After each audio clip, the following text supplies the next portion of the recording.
After decades of rumors, the mid-engine Corvette is finally actually happening. So what took GM and Chevy so long to build it? And is it going to be successful? Let's talk about it. The Chevrolet Corvette has always sat in its own weird little niche in the market. It's pricier than the Ford Mustang, so GM invented the Camaro to compete with that car. It's well known that the father of the Corvette, Zora Arkus Duntov, was a racer and a big proponent of the mid-engine layout. And it's fairly common knowledge that mid-engine is better for performance than the typical front-engine format. So if the Vette has always been GM's halo car and wasn't in any direct competition with other cars anyway, why didn't they go whole hog a long time ago? Well, the history of the mid-engine Corvette is one of bad timing and conservative decisions. It all started with the 1960 CERV, which stood for either Corporate Engineering Research Vehicle or Chevrolet Engineering Research Vehicle. It was a single-seater race car that was never intended to be a Corvette. Arkus Duntov used it as a testbed for the mid-engine layout and suspension design. But GM was against any actual racing involvement. Its independent rear suspension did end up in the 1963 Stingray Corvette though. When the Ford GT40 took the racing world by storm a few years later, Zora kicked back into gear and developed the mid-engine CERV 2. His team came up with some very interesting ideas. They moved the transmission behind the differential and added a second transmission that was driven off the front of the crankshaft. That's right, this thing was all-wheel drive. Despite how cool this thing was, GM decided to quietly support Chaparral race cars in Can-Am instead of openly going after Ford at Le Mans. That meant no production mid-engine Corvette either.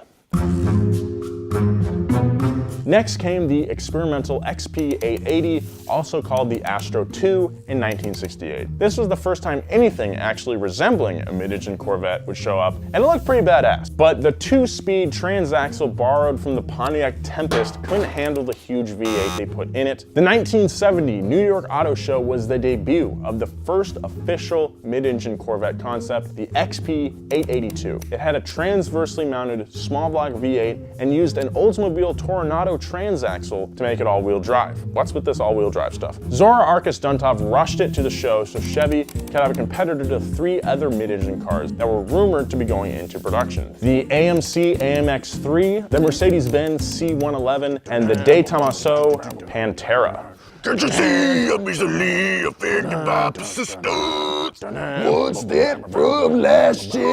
It's not totally clear what happened after the XP882's auto show debut. One story is that John DeLorean, who was the boss of Chevy back then, wanted the Corvette to go a lower cost route. He killed the program and Arkus Duntov threatened to quit. Another story is that there was such a positive response to the XP882 that GM authorized more money for the further development that the team changed tactics and tried to develop a lighter rotary version instead. In the quest for progress, the mid-engine V8 plans were scrapped. There's evidence that both of these things happened. Just 2 years later, GM built the V8-powered XP895 prototype on the same chassis as the 882. It also ended up being too heavy, so DeLorean got one of GM's suppliers, Reynolds Metals, to make an aluminum body that was 500 pounds lighter than the steel one. But the cost of mass-producing aluminum-bodied Corvettes would have been too high, and the fiberglass C3 was selling really well anyway, so the XP895 was yet another dead end.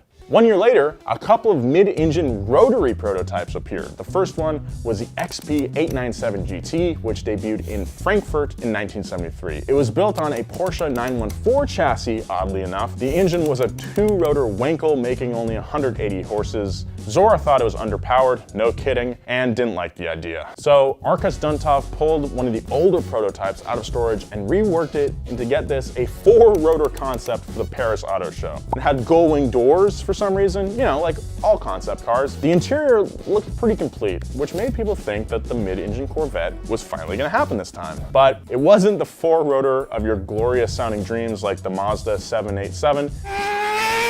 It was 2 of the 2-rotor Wankels connected together with a V-belt to make 360 horsepower. As you might expect, that didn't work at all. And I'm kind of glad, because that sounds like a nightmare. On top of that, it was 1973, which is when a little thing called the oil crisis started freaking everyone out. It just wasn't a good time to build thirsty engines, so GM didn't make any rotaries or the mid-engine Vette.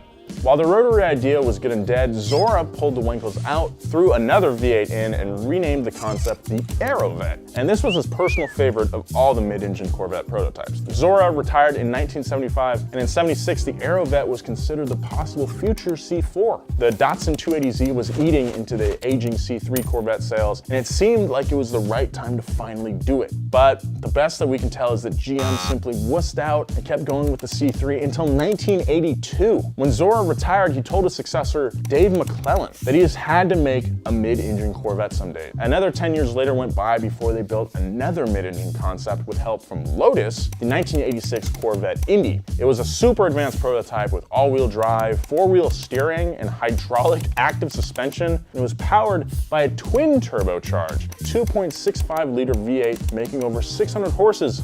That's crazy. Its interior was stock too, with an early navigation system and a rear-view camera. But the Indy was far too complex and expensive to be a viable option in the 80s, and it didn't get built. The Indy was toned down into a more production-viable concept called Serve 3 for the 1990 Detroit Auto Show.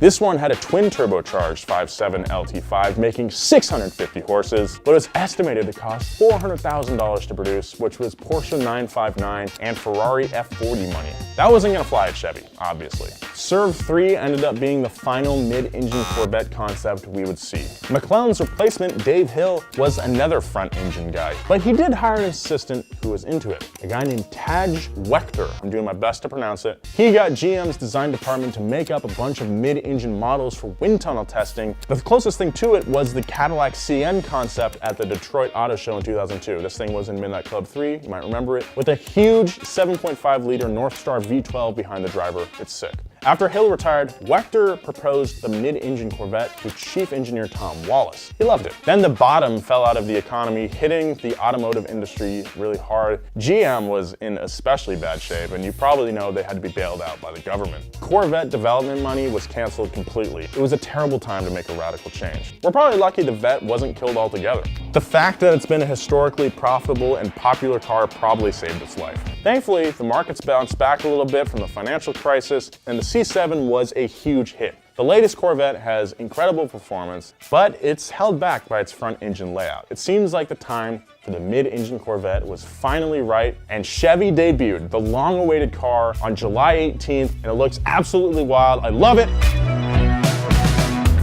Power comes from a 6.2-liter mid-mounted V8 called the LT2. It makes 495 horsepower and 470 torques with a performance exhaust option. There's no word yet on power without that exhaust, but I'm sure it's gonna be super quick. All trims, including the base, come with a dry sump oil system so the engine won't run dry, even under continued loads over 1 G. And they say that the base model can pull over a G on its standard all-season tires. That's sick. It's got 19-inch wheels in the front and 20s in the back with 4-piston Brembo brakes on both ends. So far, it's only gonna come with an 8-speed dual-clutch transmission, and while I'm frankly a little disappointed there's no manual, a dual clutch is still really sick. Maybe they'll give us a clutch pedal later, but some people don't think it's possible. Test mules were spotted running with Porsche 911 turbos, so it looks like Chevy aimed this Corvette super high with their performance benchmarking. The mid-engine C8 should be super impressive. I, for one, am super stoked for the C8. It's gonna come out next year. The current age of a Corvette owner is 64, so GM has to be staking their hopes on this brand new layout, attracting new, younger buyers. And I think price is gonna be a big factor in the C8 Corvette success. The new base Stingray model is gonna start under $60,000. That's only a couple of grand more than the base C7 right now, and about the same as a Porsche Cayman,